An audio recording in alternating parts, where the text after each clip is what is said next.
de até 30 minutos e após nós estaremos aqui concedendo a palavra aos senhores senadores para fazer quaisquer questionamentos. O senhor tem a palavra, secretário. Só apertar aqui. Pronto, já está. Bom dia a todos. Bom dia, senadora Elisiane. Fico honrado com o convite. Bom dia a todos os presentes. Bom dia ao meu amigo Major Olímpio, senador, que me conhece de longa data. Acompanha minha trajetória profissional, assim como alguns outros de vocês. Senadora, queria me apresentar. Meu nome é Fábio, eu sou advogado, eu sou pós-graduado em Marketing e Comunicação pela Escola Superior de Propaganda e Marketing. A minha paixão é televisão, a minha paixão é comunicação e mídia, e eu estou aqui para servir todos vocês para ecoar o que o Brasil tem de bom. Eu sou pai de 3 meninas, uma delas... Eu sou pai de 3 meninas, uma delas tem... A minha mais velha tem 8 anos, ela tem necessidades especiais, ela não fala. E muito que me motiva a estar aqui em Brasília, largando as minhas filhas e a minha família, é para alçar o Brasil e a sociedade para um momento melhor. Eu acho que o povo brasileiro vinha de muito sofrimento, de muita injustiça, e eu acho que cabe a cada um de nós tentarmos ajudar as outras pessoas. Eu presido alguns institutos filantrópicos, eu tenho como fundador um instituto que visa o enfrentamento da exploração sexual infantil, chama Instituto Liberta. A gente já ecoou muito forte na televisão essa pauta, com a Xuxa, com a Sabrina Sato, agora com o Marcos Mion. Talvez seja um instituto, junto com a Child, mais forte que combata causas infantis.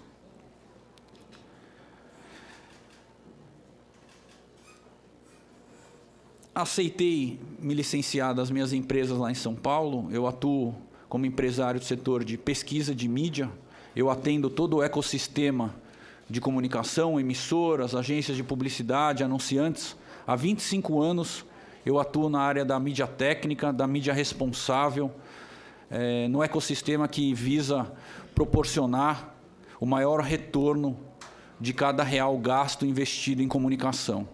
E pode estar certa, senadora, que esse será o mote da SECOM, que são os investimentos responsáveis, os investimentos de comunicação que certamente vão dar retorno multiplicado em cima de cada real investido.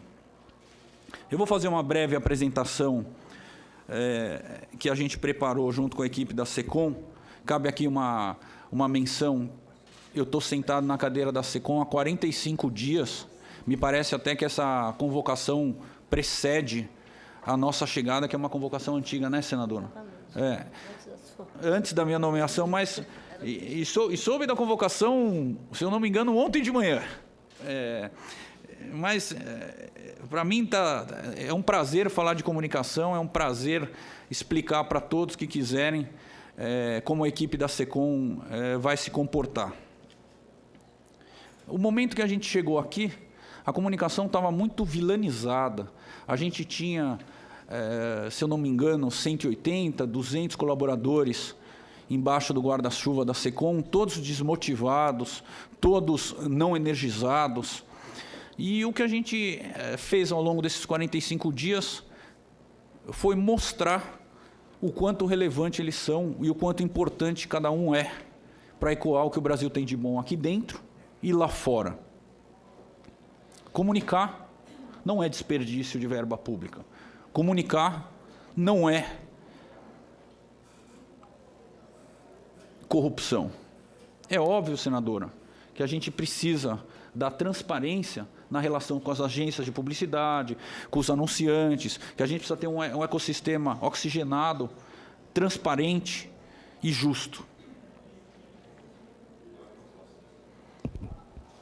Vamos lá, Rodrigo? Podemos começar? Aqui. Vai aparecer ali. Vou falar um pouquinho da comunicação do governo. ela está alicerçada em 4 pilares. Na comunicação direta com o cidadão, orientando os canais de comunicação do Poder Executivo para melhorar a interação com a sociedade. A gente notou um grande emaranhado de relações entre a SECOM, os ASCOMs dos ministérios, e nisso eu incluo as outras empresas mistas, públicas, etc. Segundo dos pilares é o interesse social da comunicação. A SECOM terá como princípio o amplo interesse social, dando visibilidade nos resultados das medidas, mostrando os avanços e as metas no impacto da vida das pessoas e dos cidadãos brasileiros.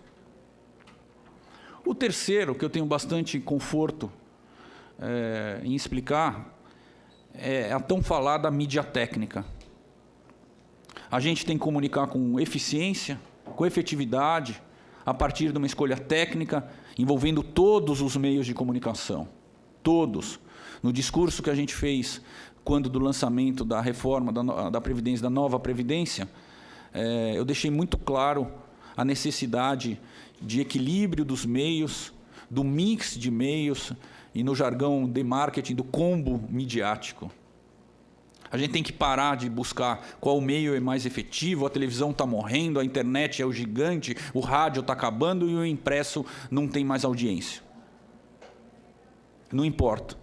A boa comunicação tem que ser com mix de meios. E o quarto é a comunicação integrada, com o uso das ferramentas, gerando o efeito sinérgico potencializado, a efetiva eficiência da comunicação governamental.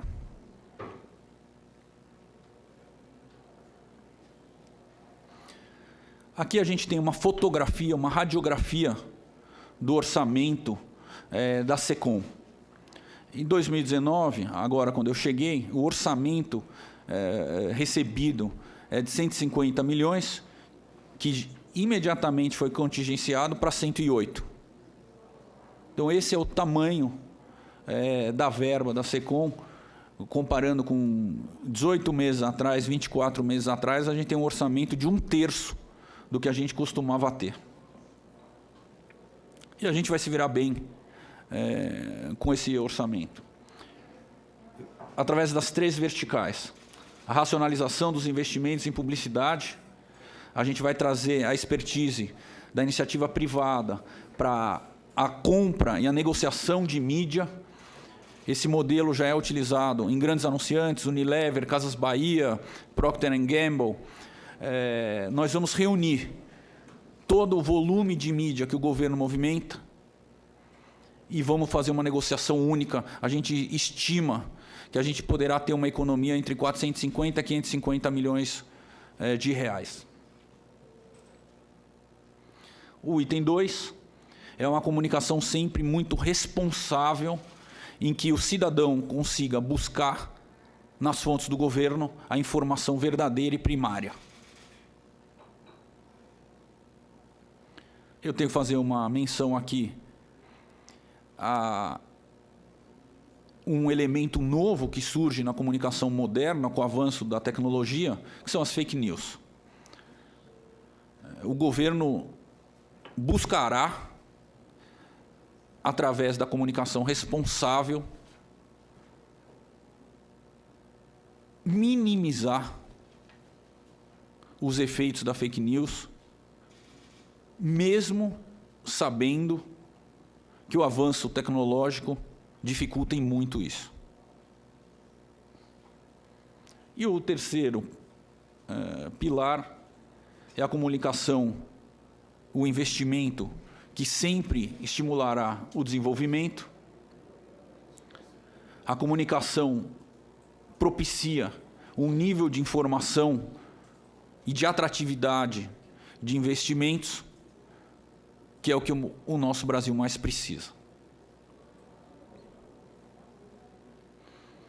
Aqui nós temos um gráfico de distribuição de meios de janeiro a abril de 2019, desta verba da SECOM, mais os órgãos da administração direta e indireta, e ele acompanha exatamente o que o mercado privado atua também. A televisão ainda reina absoluta, quer seja investimentos, quer seja no alcance, quer seja no share, na parcela de investimentos publicitários, seguida com a internet, que vem num crescente. A gente tem, nos Estados Unidos e na Europa, já quase um equilíbrio do investimento da mídia digital versus a mídia offline.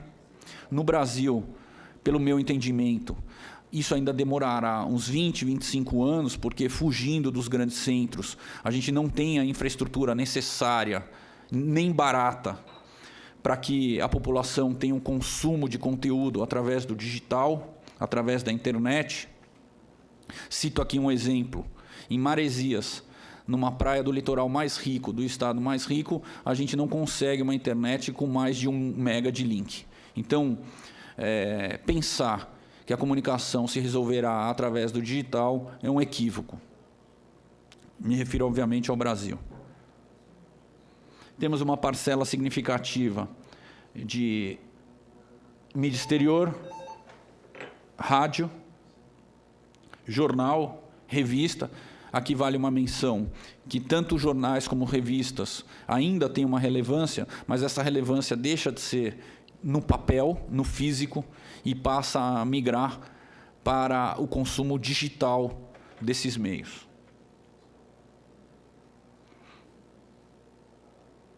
Aqui nós temos um dado importante e relevante com relação à nossa campanha da Nova Previdência, que teve um orçamento de 37 milhões de reais.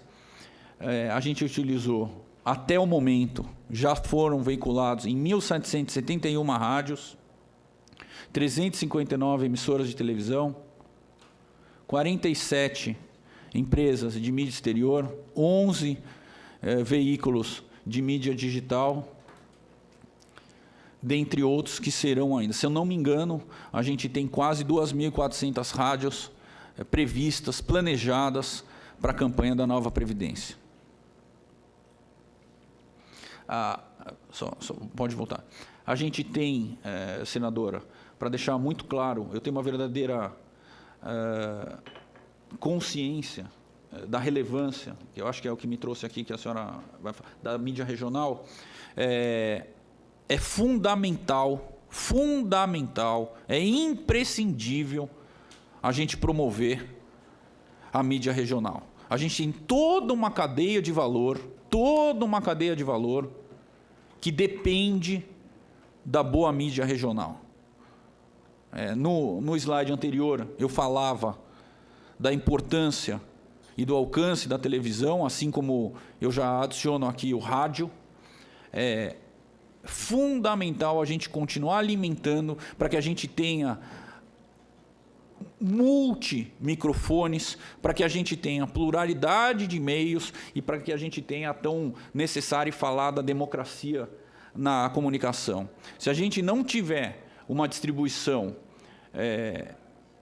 grande, equilibrada, necessária, a gente se torna um país de uma voz só. Estejam certos que, enquanto eu estiver lá sentado, isso não será permitido. Aqui nós temos uma linha do tempo de como a SECOM atuou desde 2003 até o momento atual, para dar transparência nos seus investimentos. Em 2003, a gente não tinha um banco de dados, então os pedidos de inserção junto aos veículos, o relacionamento com os veículos, não era centralizado. Em 2009, a gente inicia um sistema chamado MediaCad. O que é esse sistema? Esse sistema é o cadastro de todos os veículos que querem participar das campanhas. E à medida que a gente foi evoluindo, o MediaCad também foi sendo preenchido, recheado, detalhado. Hoje, o MediaCard tem mais de 12 mil veículos cadastrados, 8 mil ativos, e todos participam do complexo processo de modernização. E estejam certos que esse é o caminho da modernização da comunicação pública. Com muita transparência, com muita objetividade e com muito critério técnico. Então, acho que esses eram os slides, senador. Muito obrigada, secretário. Nós temos aqui presentes o senador Major Olímpio. Eu queria saber se o senador Major Olímpio tem pergunta a fazer ao secretário. Excelentíssima senadora, eu quero cumprimentá-la, porque foi até a autora desse pedido que o excelentíssimo secretário da SECOM aqui estivesse nessa casa. Pela oportunidade, eu vejo que a chegada do Fábio Van Garten, a SECOM, a partir de 8 de abril, acaba por dar um norte. Tenho certeza que a preocupação de Vossa Excelência, como de toda a população brasileira, era exatamente que tivesse um norte a comunicação oficial de governo. E no turbilhão de circunstâncias que envolveram a falta de comunicação, não posso deixar de dizer da minha alegria e da esperança do senhor presidente da República ter efetivado esse convite, e mais difícil ainda que me pareceria, seria o Fábio aceitá-lo, que nas suas atividades empresariais e sociais que executa, eu tenho certeza absoluta que ele está mais doando o seu conhecimento, o seu tempo, a sua experiência, do que tendo qualquer vantagem material nesse momento. Então, eu que o conheço, eu vejo com muita satisfação. Eu teria uma única questão a fazer que pode ensejar desdobramentos na resposta de Vossa Excelência.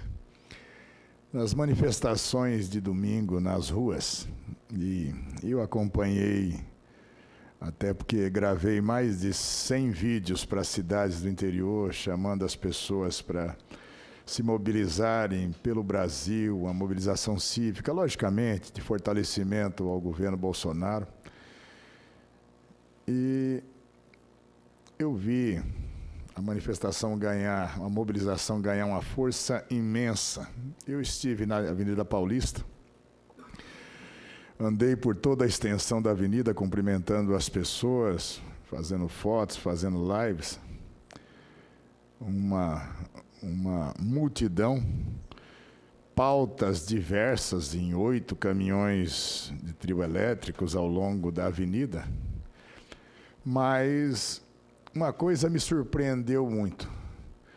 Foi estar em toda a extensão, em todas as pautas, e do que eu tenho recebido de vídeos e de matérias jornalísticas na mobilização no interior do Estado, e não está sendo diferente no Brasil, a população colocando a necessidade da nova Previdência. Isso me surpreendeu demais, porque a pauta de Previdência, senadora Lisiane, ela não é necessariamente uma pauta simpática, no momento em que se discute a supressão ou a diminuição de alguma garantia. Então, as pautas são sempre agudas. E na espontaneidade, na minha visão, por isso que eu quero a visão de Vossa Excelência, foi a grande surpresa dessa mobilização.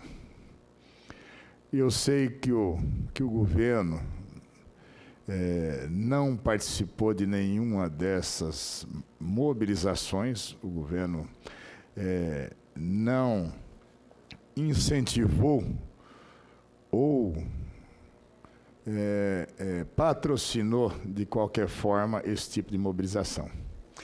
A sua avaliação como homem de comunicação seria já essa espontaneidade da população um reflexo ou o resultado das ações técnicas que a sua equipe e o senhor vem desenvolvendo nessa campanha pela nova Previdência? Esse sentimento da população expresso na espontaneidade. Fosse uma mobilização do Major Olímpio e eu estar montando ou chamando as pessoas para discutir a nova Previdência, não valeria. Você é parcial, você tem lado, então não valeria. Mas na espontaneidade e em todos os grupos, qual é a sua avaliação? É um resultado direto da campanha, essa sensibilização de que a população já se conscientizou dessa necessidade, ou o senhor vê só como o reflexo de uma primeira etapa que foi desenvolvida? Porque realmente eu esperava mobilizações de toda a ordem, só não uma mobilização sobre uma pauta que eu repito. Em determinadas circunstâncias, é sempre difícil discutir diminuição de garantias, supressão de direitos, mesmo que tenha uma sinalização muito positiva de luz no final do túnel. Eu queria que o senhor fizesse essa avaliação, porque, na minha modesta opinião, foi o ponto novo nessa mobilização do último domingo. Obrigado, Major, senador. Entendo que sim, respondendo objetivamente a sua pergunta, entendo que a luz dada ao tema da nova Previdência, ela de fato já engajou na população brasileira. A gente vem promovendo a campanha, quer seja publicitariamente, quer seja jornalisticamente. A gente tem tido boa vontade por parte dos veículos de comunicação de explicar a verdade. A gente tem tido sucesso no engajamento das grandes celebridades. A gente tem a passagem do presidente quase que debatendo por 35 minutos com o Silvio Santos o tema da reforma da Previdência. A gente teve passagem do presidente por quase 1 hora falando com o apresentador radialista Milton Neves, lá em São Paulo. A gente tem programado para falar com outros radialistas. A gente tem o engajamento das celebridades na própria campanha, que invariavelmente geram engajamento da população. Ontem eu passei o dia gravando com o Ratinho, lá em São Paulo, que dedicou quase 1 hora para o tema, dentre outros temas. Depois a gente ainda gravou com o Danilo Gentili. Também a conversa foi muito oportuna, a conversa franca, a conversa aberta, e já temos planejadas outras participações em outros programas. Com relação às manifestações de domingo, concordo com o senhor, as manifestações foram altamente surpreendidas positivamente, foram muito espontâneas. A gente teve um mix de público, dos mais jovens até os mais idosos. Foi uma manifestação cívica, foi uma manifestação muito educada. Achei que a cobertura jornalística foi na medida.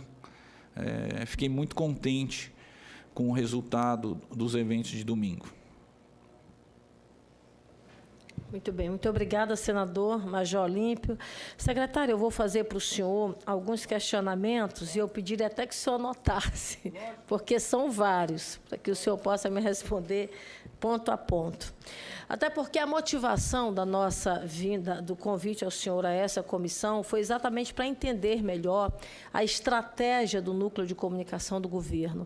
Eu sou jornalista, secretário, e eu sei o que significa, por exemplo, uma fala mal colocada, não é? Um fake news, o que isso pode impactar na vida de uma sociedade. E a gente sabe que, sobretudo, por exemplo, uma palavra de um presidente da República, ela pode, já que o setor confiança ele é fundamental na economia, não é? No equilíbrio da economia, ela pode derrubar, diminuir, por exemplo, cair uma bolsa de valores, aumentar um dólar em um espaço de tempo realmente muito pequeno. Daí a necessidade muito grande do cuidado, do critério, não é?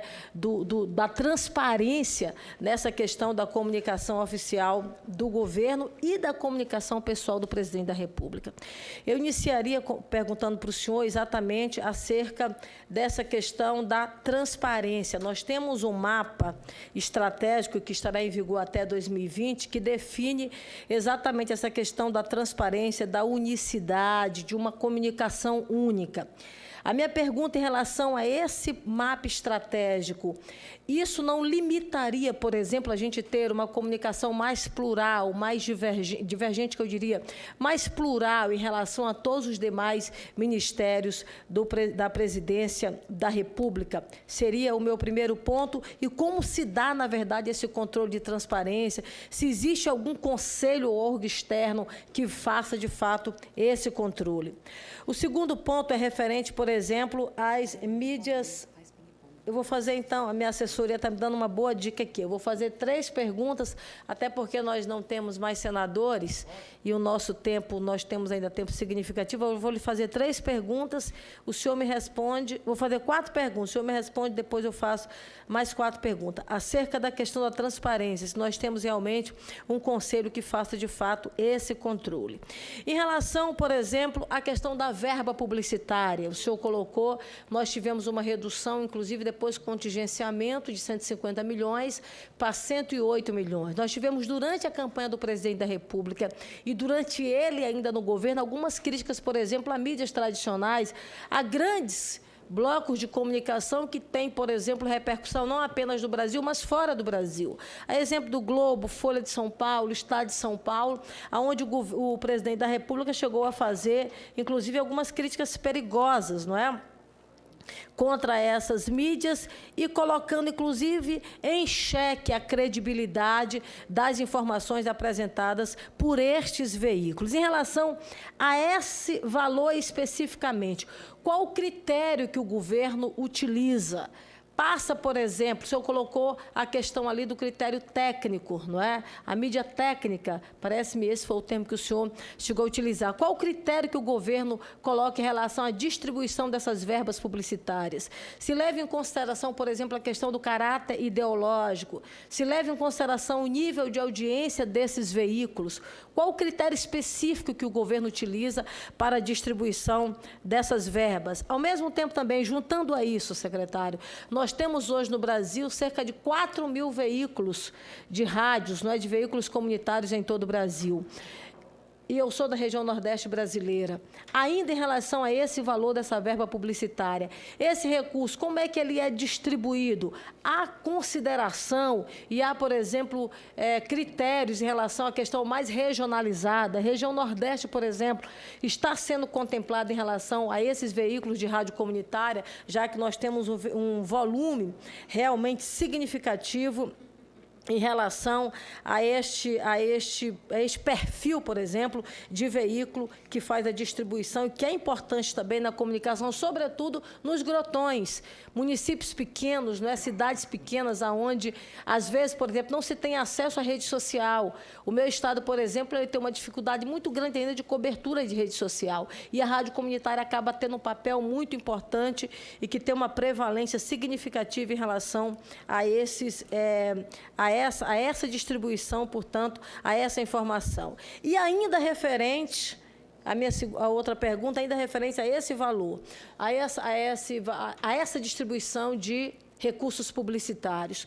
A gente viu aí, e aí eu queria saber se é especulação, até onde isso é verdade, até onde não é verdade, várias informações acerca de uma medida de forças, eu diria assim, entre um setor mais militar do governo e um setor mais ligado, por exemplo, ao Olavo de Carvalho, onde o Olavo de Carvalho queria, por exemplo, um acesso a esses recursos para distribuição a blogs, a veículos de comunicação, daí a briga desse setor com o general Santos Cruz. Até onde isso é verdade? Até onde isso é fake news? Não é? Até onde isso tem um caráter, na verdade, de verdade em relação a essas informações que foram divulgadas nos mais diferentes meios de comunicação. Essa a minha primeira etapa de perguntas. Obrigado, senadora. Posso começar de trás para frente? Vamos começar da sua última pergunta com relação a faíscas, a briga na comunicação. Vou deixar claro para a senhora, eu mesmo já fui vítima de fake news, e muitos me reputaram como Olavete, me reputaram como não técnico, me reputaram como sendo potencializador das fake news durante a campanha do presidente. Eu nunca pisei na sede do WhatsApp, eu nunca pisei em veículos digitais. Assim, é uma aberração o que as pessoas publicam em busca de cliques e fazem em busca da audiência a qualquer custo. E eu fico muito contente com as suas perguntas, senador, porque eu penso idêntico à senhora. Idêntico. Eu sou um amante da velha mídia, eu sou um amante do rádio, eu sou um amante da televisão, eu sou um amante do jornal de papel. E a senhora, buscando meus artigos, alguns que eu já escrevi, a senhora vai atestar o quanto eu defendo ferreamente a comunicação regional e a pluralidade de meios. E olha que a gente nem combinou isso, senadora, nem combinamos. Com relação à vossa pergunta 3, a disputa pela comunicação, em nenhum momento ela teve relação com verbas. Porque todo mundo sabe que o governo é muito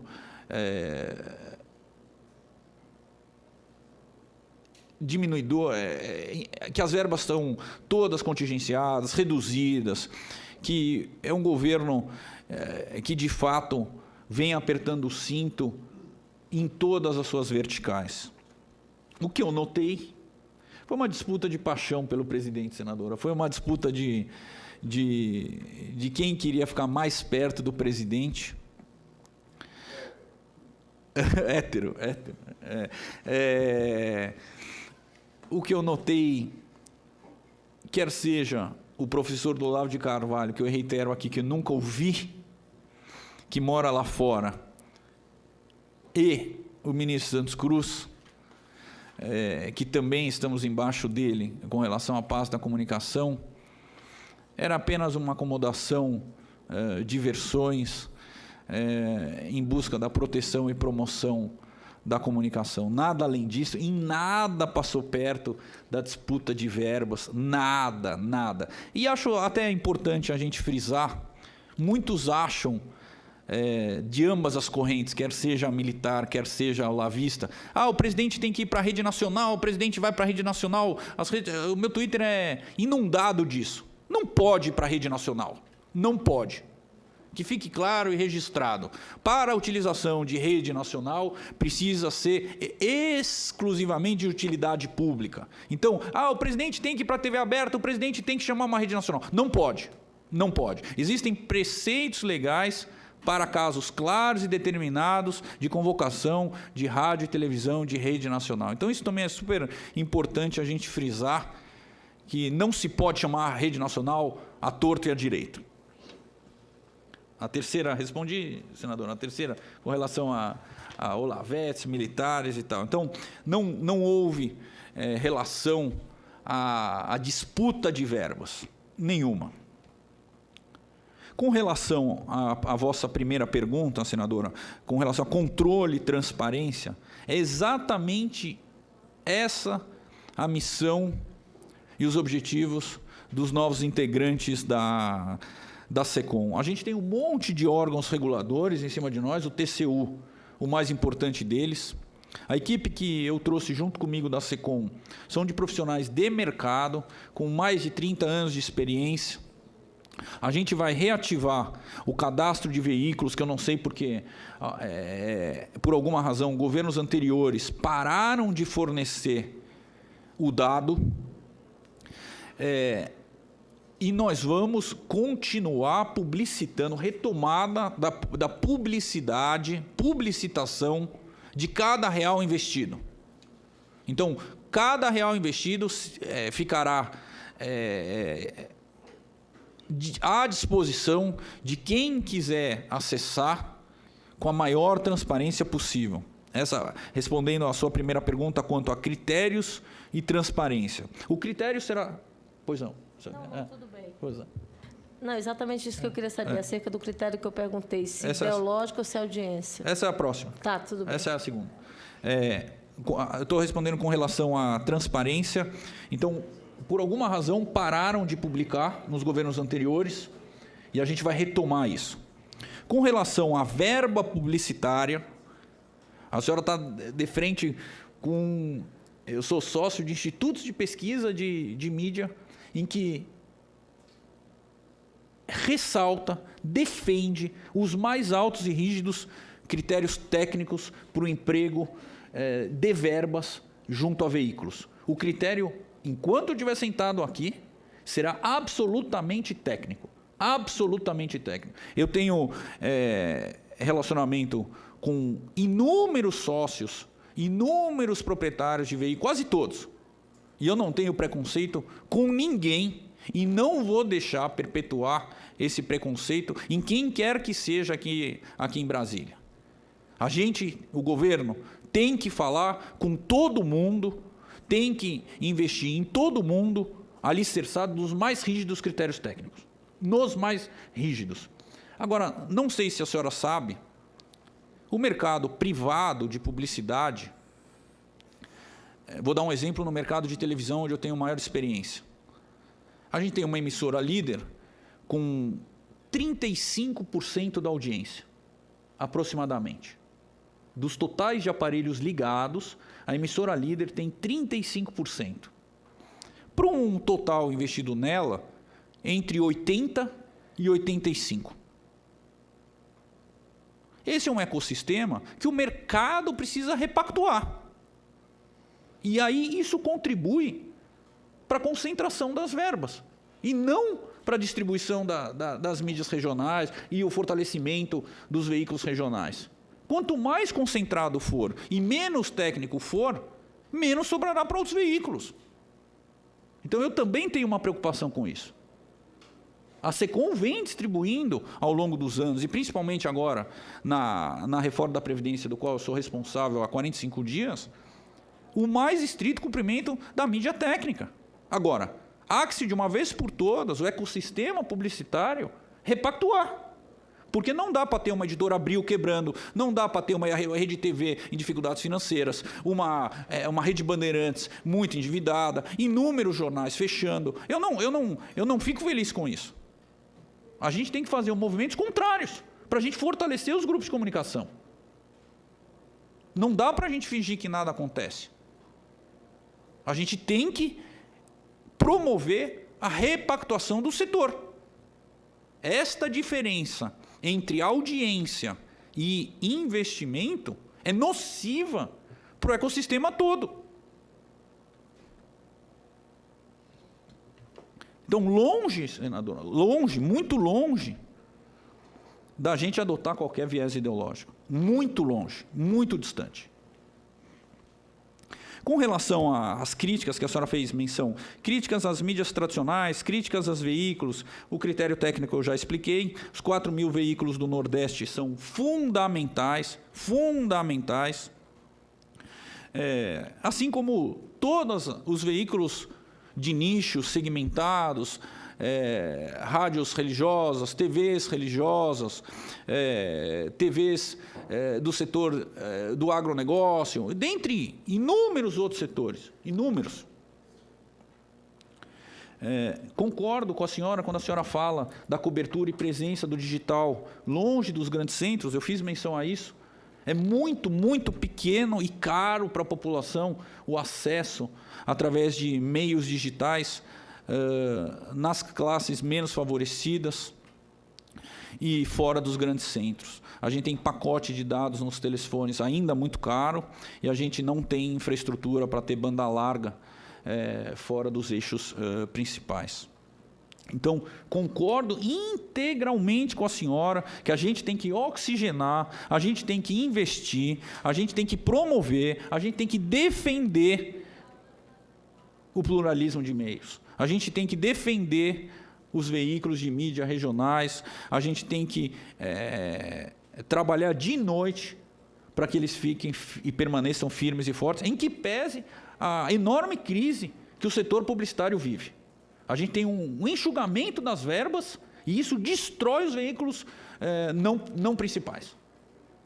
A gente vê grandes anunciantes recolhendo verbas, diminuindo verbas, e aí a gente tem o desemprego no setor, a gente tem uma editora Abril desaparecendo, a gente tem inúmeros veículos tradicionais fechando, e a senhora saiba, sem dúvida nenhuma, que eu seria um lutador para a manutenção dessas cadeiras empregatícias vivas. Lutador. A gente não pode compactuar com isso mais. Secretário, só uma colocação, quando o senhor fala de não critério do ponto de vista ideológico, mas nós temos um fato concreto. Quando nós tivemos, por exemplo, lá atrás, o vazamento dos áudios, não é, daquela crise que aconteceu dentro do próprio governo entre o Bebiano e o Bolsonaro, claramente o próprio presidente estava rechaçando a possibilidade de ele ter trazido alguém da Globo para receber dentro do Palácio, não é? Deixando claro que esse perfil de profissional ou de veículo de comunicação não era bem-vindo dentro do Palácio. Mas, antes de eu comentar sobre isso, eu quero fazer as minhas últimas 3 perguntas.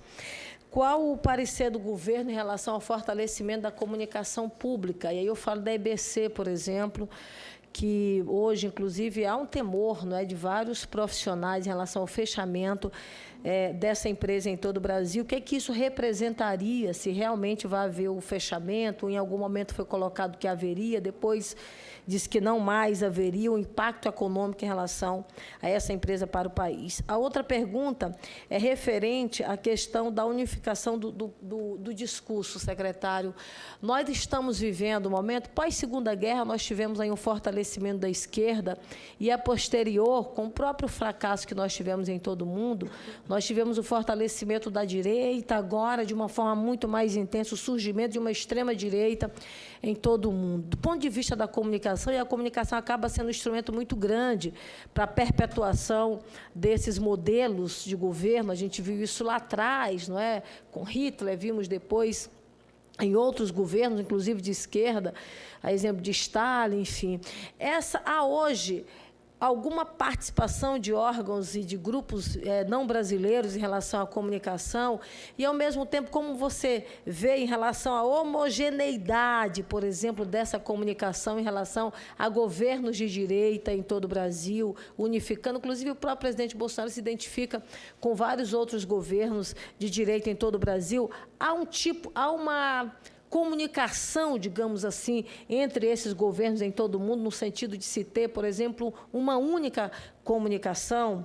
A outra pergunta, secretária, é referente mais especificamente a postura do presidente da República. Nós tivemos lá atrás um decreto presidencial, onde se colocava, por exemplo, as contas do presidente da República para as contas pessoais das redes sociais para a assessoria especial da presidência da República. Depois se voltou atrás, não é? O presidente da República tem uma conta pessoal que é do Jair Bolsonaro, mas também é do presidente da República. Não é que, como eu já disse, uma fala dele acaba tendo um impacto econômico muito importante em nível nacional e até internacional. E aí nós tivemos algumas fake news colocadas, inclusive, nas suas redes sociais, exemplo lá do vídeo erótico. Depois nós tivemos, por exemplo, e aí na própria comunicação do governo, não é? Publicação de vídeos fazendo apologia ao golpe de 64, enfim. Por exemplo, nós tivemos um caso muito concreto, que foi o caso lá da jornalista, onde ela foi a jornalista Constância Rezende, onde o próprio presidente também fez uma referência a uma fake news, trazendo, inclusive, prejuízos gigantes para a vida pessoal dessa jornalista. Ou seja, na rede pessoal do presidente da República, algumas fake news apresentadas. Hoje, qual o peso de comunicação que se tem? Qual o peso de influência que se tem? A comunicação do governo em relação à rede social, pessoal do presidente da República, e, ao mesmo tempo, também, qual o peso que se tem mais da presença, especificamente do seu filho Carlos Bolsonaro, que as informações que se tem é que ele é detentor das suas senhas e que ele, na verdade, faz essa publicidade. Até onde vai o peso individual de cada um deles em relação a essa divulgação e essas publicações das redes pessoais do presidente da República? Seriam essas as minhas últimas perguntas. Vamos lá, senadora. A senhora abriu essa novo round de perguntas com relação ao episódio do ministro que saiu com relação a uma menção ao executivo da TV Globo. A coincidência, eu teria jantar com esse mesmo executivo hoje, estive com ele na quarta-feira, o presidente o recebeu no Palácio do Planalto, se eu não me engano, na terça-feira.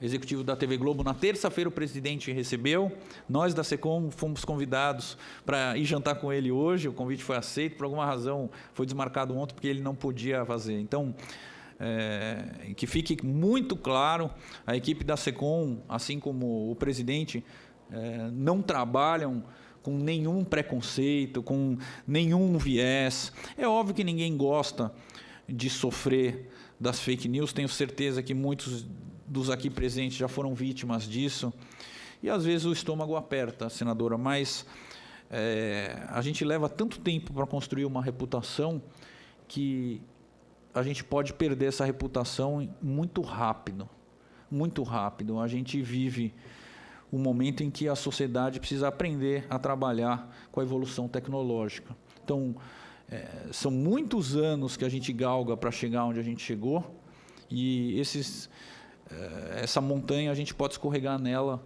muito rápido. Com relação à EBC, a minha primeira visita aqui, no meu primeiro dia aqui, na manhã eu fiquei com a equipe da SECOM, e no período da tarde eu fui visitar a EBC. Eu fiquei encantado com o parque tecnológico que lá existe. Eu vi muita motivação por parte dos profissionais. A emissora não deixa nada a desejar com relação às emissoras lá de São Paulo, com as quais eu conheço bem. A gente está estudando para como torná-la mais competitiva. É uma emissora que dá 0,3 mensal de audiência por um custo muito grande. Para a senhora ter ideia, o orçamento da EBC, que não pode ter receita publicitária, é do tamanho do orçamento do SBT. Então, a EBC vai ter que se modernizar no sentido de se adequar à evolução tecnológica. Então, eu não tenho muita experiência pública, mas a gente está mapeando tudo o que pode ser feito e otimizado para tornar a EBC muito competitiva, de um jeito em que o erário público seja totalmente otimizado. Totalmente. A gente vem descobrindo que uma das atribuições, uma das funções da EBC é cobrir o dia a dia do presidente. Mas será que a gente precisa de 40 fotógrafos, a gente precisa de não sei quantas câmeras, a gente não precisa, será que o preço está competitivo? Será que o preço é justo? Será que o preço é o de mercado? A gente está muito atento a isso, para que isso seja fielmente guardião do dinheiro público. Com relação à sua segunda pergunta, a unificação do discurso e o pacto do discurso, eu tive a honra de poder apresentar 12 slides na reunião ministerial de Conselho de Governo.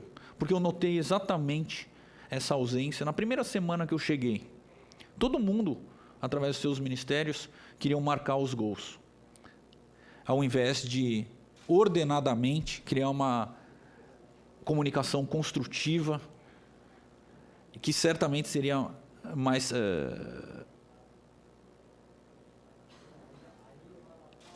funcional.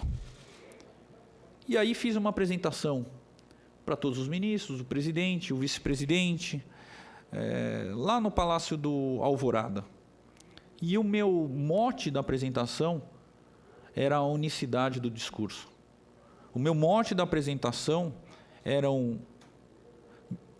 demonstrava que ministros fortes resultariam em ministérios fortes, numa presidência forte e num Brasil vencedor. Se a senhora tiver curiosidade, eu compartilho com a senhora essa apresentação. Exatamente, de novo, o que a senhora observou, utilizando a palavra pacto e unificação do discurso. Eu estou convicto que todos têm que falar a mesma língua.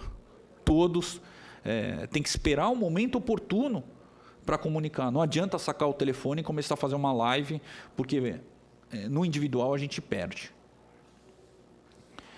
Com relação à sua última pergunta, o peso e a relevância do digital e das redes sociais, quem é que tuita, quem é que publica. Eu vi o filho do presidente 2 vezes. A primeira vez foi quando o presidente tomou uma facada em Juiz de Fora. E a segunda vez foi no quarto do Einstein, numa das poucas vezes, quando já perto da alta, agora na última cirurgia. Eu não noto essa ingerência dos filhos. O presidente deu à SECOM liberdade total para a gente trabalhar tecnicamente. Eu fiquei muito orgulhoso, senadora, no dia do lançamento da campanha da Nova Previdência, na segunda-feira passada, se eu não me engano, foi a primeira vez que um presidente da República desceu a salinha da SECOM na sala 207, no 2º andar do Planalto. Lá eu recebi donos de agências de publicidade, donos de veículos de comunicação, donos de emissoras de rádio, que vieram aqui prestigiar o governo. E a gente dividiu um bolo com o presidente lá na nossa sala, e talvez tenha sido o momento mais emocionante ao longo dos 45 dias que eu estou aqui. Receber 10, 12 dirigentes de comunicação, presidentes de sindicato das agências de publicidade, presidente da Associação Brasileira dos Anunciantes, donos de veículo, e receber o presidente da República, com o general Heleno, dentro da sala da SECOM, mostra o prestígio atual da SECOM, que confesso à senhora que até a nossa chegada, o Gobi está aqui de testemunha, nosso chefe de gabinete, a SECOM estava totalmente destroçada. A gente reoxigenou todo mundo que atuava lá.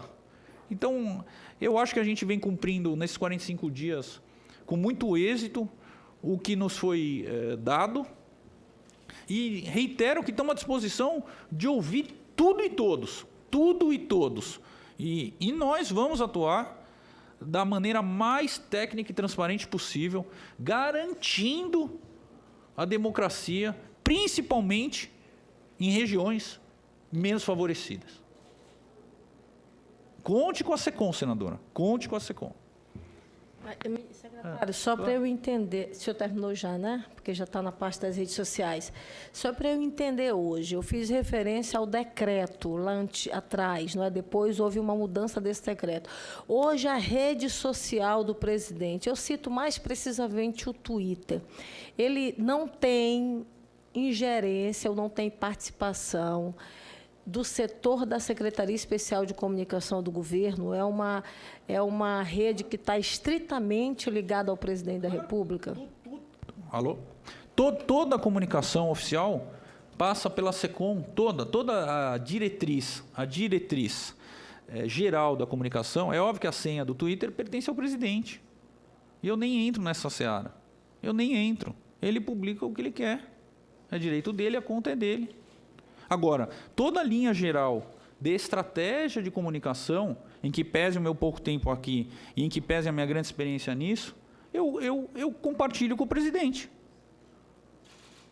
À medida que o tempo vai passando, nós vamos ganhando o nosso espaço. Nem tudo são flores, né, senador? A gente ainda tem muito para corrigir. Eu entendo que há equívocos ainda na comunicação. Eu entendo, por exemplo, que a gente precisa ter relacionamento mais próximo com jornalistas. Eu entendo que esses cafés da manhã que eu herdei, eu não participei de nenhum ainda. A gente podia otimizar e diminuir um pouco o quórum dos participantes, para que o presidente tenha contato mais próximo com todos os jornalistas. Entendo que fazer um café da manhã com 12, 14 jornalistas fica muito vazio, não dá para ele interagir, e as pautas não têm objetivo. Esse último eu soube que a gente teve pergunta da nova Previdência, do parto de cesariana, do não sei do quê. Então, a gente tem que também fazer uma autocrítica do que está certo e do que está... do que está certo, do que está certo e do que está errado. Mas com o tempo a gente vai acertar tudo, senador. Tenha certeza disso, que nós vamos acertar tudo. Secretário, eu quero lhe agradecer, né? Nós não temos mais aqui senadores para proferir as perguntas. Eu queria lhe agradecer pela sua presença aqui conosco. Queria mais uma vez passar se o senhor tem alguma consideração final a fazer aos presentes. E agradeço realmente de coração a sua presença. Agradeço o convite da senhora. Soube agora que a senhora é jornalista. Conte com a SECOM. A gente tem que construir uma pauta positiva. Peço novamente desculpas pelos meus 20 minutos de atraso. Eu estava no café da manhã com o presidente, seguido de encontro com o acionista da TV Bandeirantes, que nunca tinha encontrado o presidente e já estava em falta com ele. O seu Johnny Saad se encontrou com o presidente agora de manhã, o que acarretou os meus 20 minutos de atraso. Então, novamente, peço desculpas, eu sou britânico no horário. E a SECOM está à disposição da senhora, das comissões, para promover e proteger todo o nosso Brasil.